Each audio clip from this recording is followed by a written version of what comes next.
Copyright আসে এর সমাধান পাচ্ছে না, এরকম একটি কমেন্টের ভিত্তিতে আজকে ভিডিওটি করা। তো আমি এই সপ্তাহে 2টা ভিডিও আপলোড দিচ্ছি। তো এই 2টা ভিডিও ছিল হচ্ছে মুভির ক্লিপ কীভাবে আপনারা কপিরাইট রিমুভ করবেন এবং নাটকের ক্লিপ কীভাবে আপনারা কপিরাইট রিমুভ করবেন। তো এই বিষয়ে 2টা ভিডিও আমি আপলোড দিয়েছিলাম। তো এখানে একটি কমেন্ট পাইছি, আমি এই কমেন্টের সমাধান আজকে আপনাদের সাথে দেওয়ার চেষ্টা করবো। সো দেখেন আমাদের ভিডিওতে কেন কপিরাইট আসে না এবং অডিও থেকে কেন কপিরাইট আসে। তো দেখেন আমরা যখন একটা ভিডিওকে এডিট করি, এডিটের মাধ্যমে কিন্তু সম্পূর্ণ রূপটাই কিন্তু আমরা চেঞ্জ করে ফেলি, যার কারণে ইউটিউব কোম্পানি বুঝতে পারে না এটা কোন চ্যানেল থেকে নেওয়া বা এটা কোথা থেকে ডাউনলোড করা। এই কারণে বুঝতে না পারার কারণে কিন্তু আমাদের কপিরাইটটা দিতে পারে না। এবং দেখেন অডিওতে কিন্তু দেখেন অফিসিয়াল একটি সাউন্ড থাকে, যে সাউন্ডের মাধ্যমে তারা বুঝতে পারে এই চ্যানেল থেকে এই মানে সাউন্ডটা নেওয়া, তখন কিন্তু খুব সহজে কিন্তু আমাদের কপিরাইট ক্লেম বা স্ট্রাইক দিতে পারে। তো দেখেন আপনারা কিভাবে সমাধান নেবেন সেটা একটু বলে দেবো আমি ভিডিওতে, তো ভিডিওটি একটু কন্টিনিউ করবেন।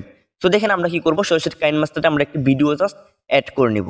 তো আমরা কি করি, কাইনমাস্টারের মিক্সারে বা ভলিউমে চলে আসি, এখান থেকে আমরা ভলিউমটা কমিয়ে দিই বা বাড়িয়ে দিই, তাহলে আমরা মনে করি যে এখানে আমাদের কপিরাইট আসবে না। এখান থেকে অটো ভলিউম আমরা অ্যাডজাস্ট বা কাস্টমাইজ করি, এরকম করে কাস্টমাইজ করলে কিন্তু আপনার এখানে কপিরাইট আসবেই।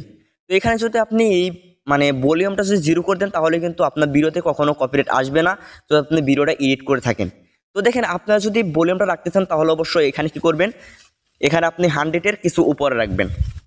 তো এটাকে দেখেন আপনি একটু বাড়িয়ে দিবেন। তো এটাকে আপনি এভাবে দেখেন বাড়িয়ে দিবেন। তারপরে কি করবেন, এখান থেকে আপনি সরাসরি ব্যাক চলে আসবেন। তো এখন যে আপনারা কাজটি করবেন, আপনারা যদি সরাসরি ইউটিউবে চলে আসেন, তো ইউটিউবে আপনার সার্চ বার লিখে দেবেন লফি সং। তো লফি সং লিখে দিলে কিন্তু আপনার এইরকম লফি সংগুলো পেয়ে যাবেন।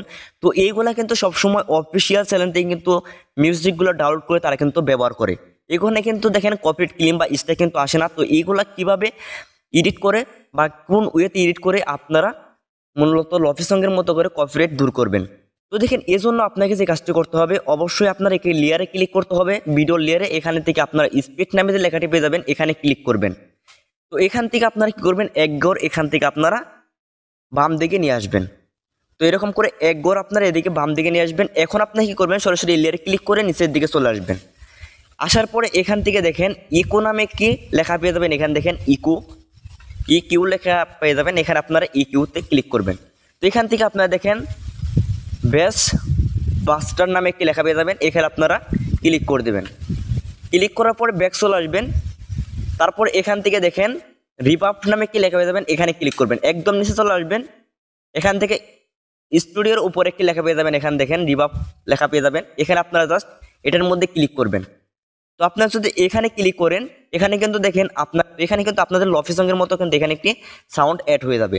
যদি আপনারা এরকম করে যদি আপনারা অফিসিয়াল মানে আমাদের নাটকের ক্লিপের কথাগুলা বা মুভির কথাগুলা যদি এভাবে আপনি কাস্টমাইজ করেন, তাহলে কিন্তু আপনার ভিডিওতে কপিরাইট ক্লেম বা স্ট্রাইক আসবে না।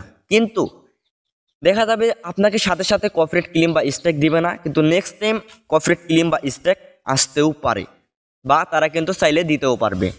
তো দেখেন আপনি কিন্তু এই ওয়েতে মূলত কপিরাইট রিমুভ করতে পারবেন।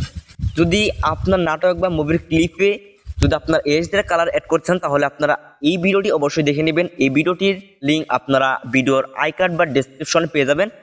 এবং আপনি যদি মুভির ক্লিপ এডিট করতে চান, তাহলে অবশ্যই আমাদের এই ভিডিওটি দেখে আসবেন। তো আজকের এই ভিডিওটি এ পর্যন্ত। যদি ভিডিওটি ভালো লাগে অবশ্যই চ্যানেলটি সাবস্ক্রাইব করে পাশে থাকবেন। তো ভালো থাকেন।